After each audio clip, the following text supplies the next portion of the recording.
तर आज आपण बघणार आहोत बॅलन्सिंग मूर्त्या.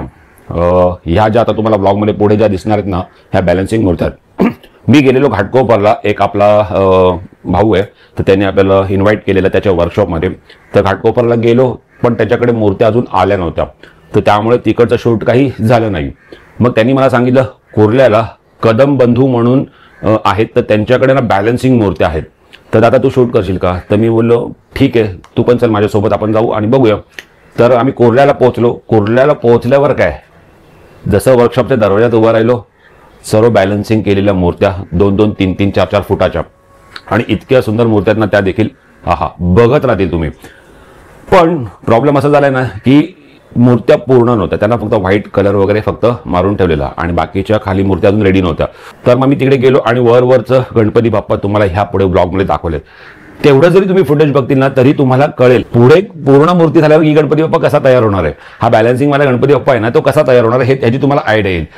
मग मी त्यांना, तिथे काका होते, तर त्यांना कदम काका होते, मी त्यांना विचारलं की ह्यांचं म्हणजे पेंटिंगचं काम वगैरे कधी आहे. परत आपल्यासोबत भाऊ आलेला, त्यांनी देखील विचारलं की पेंटिंगचं काम कधी चालू होणार आहे. तर एक 10-1 दिवसात पेंटिंगचं काम चालू होईल आणि 15 ऑगस्ट नंतर आपल्याला पूर्ण झालेल्या ह्या मूर्त्या पाहायला मिळतील. तर तेव्हा देखील मी ट्राय करणार आहे तिकडे जाण्याचा, आणि तुम्हाला पूर्ण बॅलन्सिंग मूर्त्या कलर वगैरे झालेला. अजून तर गणपती बाप्पाच्या हातामध्ये शस्त्र वगैरे पण लागली नाहीये. जेव्हा शस्त्र वगैरे लागतील आणि त्या ज्या मूर्त्या दिसतील ना, एक नंबर मूर्त्या असतील, तर मी ट्राय करेन नक्की. पण तुम्ही अगोदर ना या पुढे मूर्त्या बघा आणि ह्याच्यावरूनच अंदाज लावा की पूर्ण झाल्यावर मूर्ती कशी दिसणार आहे ती. पुढे ब्लॉग कंटिन्यू करूया.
तुम्ही बघितल्यात बॅलन्सिंग केलेल्या ह्या मूर्त्या.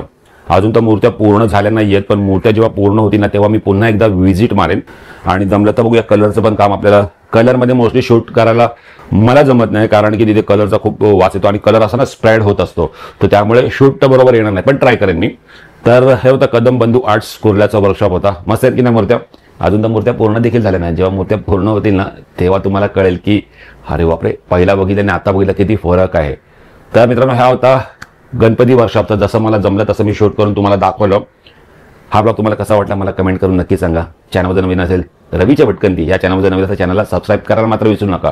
मी भेटेन तुम्हाला नेक्स्ट ब्लॉगमध्ये. तिथपर्यंत बाय बाय, टेक केअर.